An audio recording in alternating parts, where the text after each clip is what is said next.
Hey guys, another video from the Anti-Nerd here, and today I'm gonna review the Retro Punisher, just because that was the last time we received in the Marvel Legends collection the classic black and white Punisher. But this figure is not super updated compared to, let's say, the War Journal version, which I consider the holy grail regarding Punisher Marvel Legends at this moment.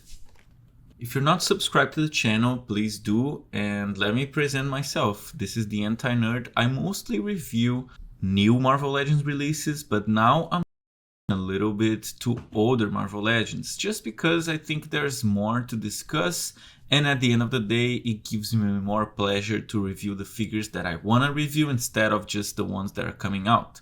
However, I'm gonna still keep doing new releases. I have a bunch of new releases to review it. And I didn't forget, I'm still gonna review the Daredevil by Toy Bill Spider-Man Classics. Stay tuned, because that's gonna be one of the next videos. But without further ado, let's take a look at Retro Punisher. Alright, so this figure is going in the aftermarket for around $50. I had it for a little while, and I decided to open it just because I found it on a flea market for 20 bucks. So I think for 20 bucks, it's worth opening. It's not like I paid a crazy aftermarket price. Here's the back. I dig this retro card. I think that started a whole bunch of cool things in Hasbro Marvel Legends. But what came after this collection, like the X-Men Retro or the Spider-Man Retro, I think those are in general better figures and overall better packaging, but this is very nice. Also, mine is a little damaged here, it's not mint, so I keep it in box, especially because I'm very curious to see how this figure holds up as your classic Punisher. Alright, so I was able to get him out of the packaging, and this is the packaging. Now that I see the comic book art, this is a little cooler than it looks. Also, I love when they put the proper font lettering in the character. Okay, so it does feel pretty simple. There's a version that has been released before that one. That's not the retro, it was the standard Marvel Legends packaging that came with a little more stuff. So this is just basically his bazooka or whatever this is, plus the extra head.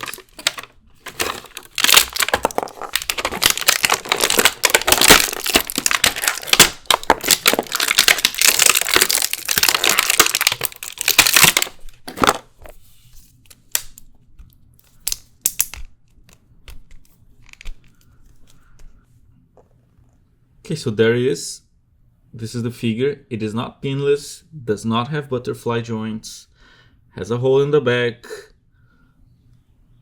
a little detail here on the painting, probably can be washed out. There's a slight difference of color here. The white seems more white than this skull right here. Does not come with any extra hand. Let's take a look at the articulation. So as I said, no butterfly joints, but there's a rotation here. The arms. There's this weird noise when I do the ab crunch. Take a look. Was not expecting that. Not cool. So there's a little bit of a weird proportion here. The neck seems a little too big.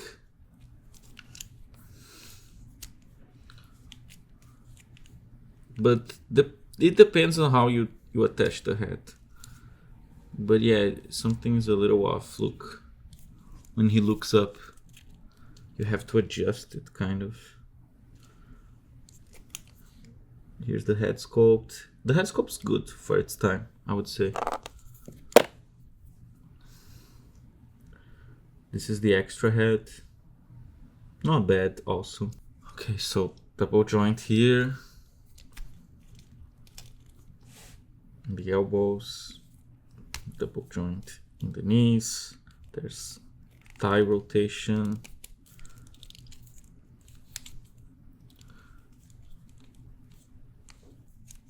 So the leg's kind of tricky.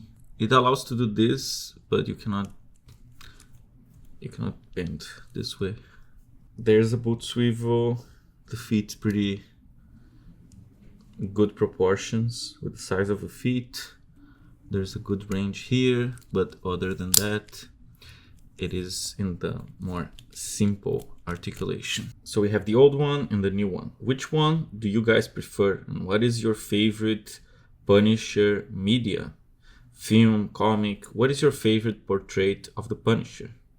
So this one is totally pinless, has crazy butterfly joints, has the best articulation here. There's both an ab crunch and a torso swivel. Totally pinless here, also a boot swivel, articulation in the feet.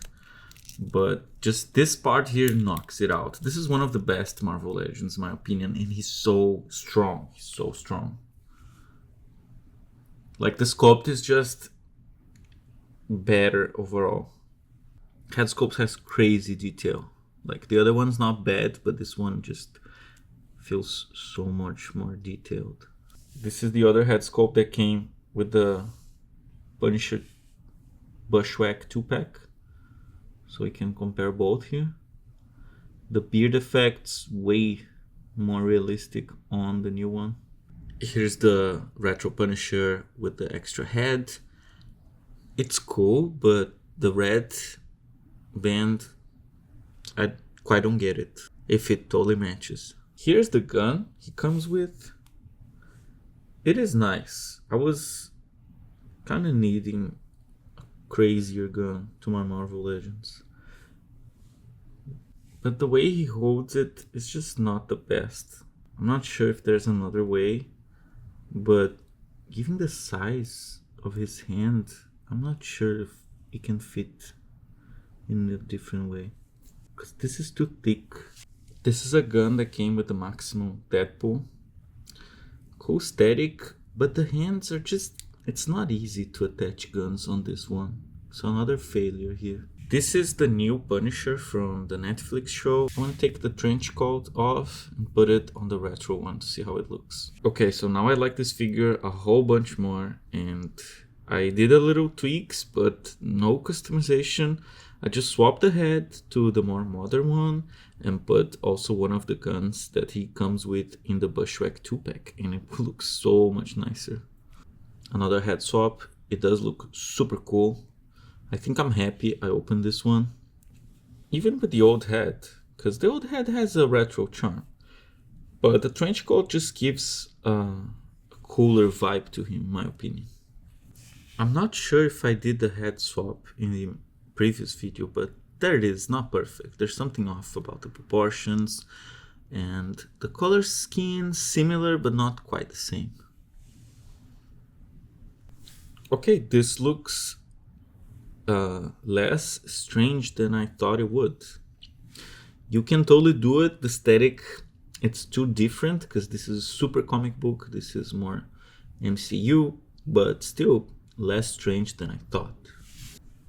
I think what's missing here is also like some stuff to attach knives and guns. You know, the Punisher definitely needs that.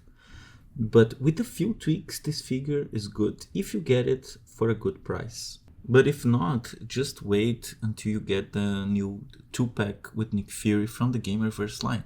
It is not black, but I'm sure they will release a new updated one at some point. Or just keep trying to get the retro for a good price. I paid $20 and I think that's possible for you to find at that price at some point. Especially after the new one's release. So just a few comparisons here. Look at how many guns this one comes with. So this was $55 at the time. And it comes with a grenade, a lot of extra hands. Very cool. Lots of guns. They're all very quality. And of course, a nice villain for you to play with. I love the design lettering here. It's just so cool. And it's so faithful with the comic. Here's the side. Here's the back, beautiful, definitely more adult than your average Marvel Legends. Here's the skull on the side. This is definitely one of my favorite Marvel Legends of all time. I popped it off, the lower parts here, and I think you can swap, but maybe you need to hit a little bit because you see the attachments quite not the same. Here's the Punisher with the Ultimate Spider-Man. I personally think that they look very good together just because Spider-Man here is younger, he's clearly less menacing than Punisher, and they overall make a good looking team. Here's the Punisher with the Maximum Spider-Man. They also make a very interesting team up. Here's just Frank Castle with the Logan outfit from the movie. Here's a very nice team up, Daredevil and the Punisher. They look good together. So I'm gonna give a grade 7 out of 10. Lack of accessories, articulation needs an update. Not the most fun figure to pose, but it still holds regarding the aesthetic, the looks. I just think that it does pop as your Punisher in your collection. I would love to see different Punisher looks, such as this one here with the short sleeve t-shirt. And also a question, which of these movies do you prefer?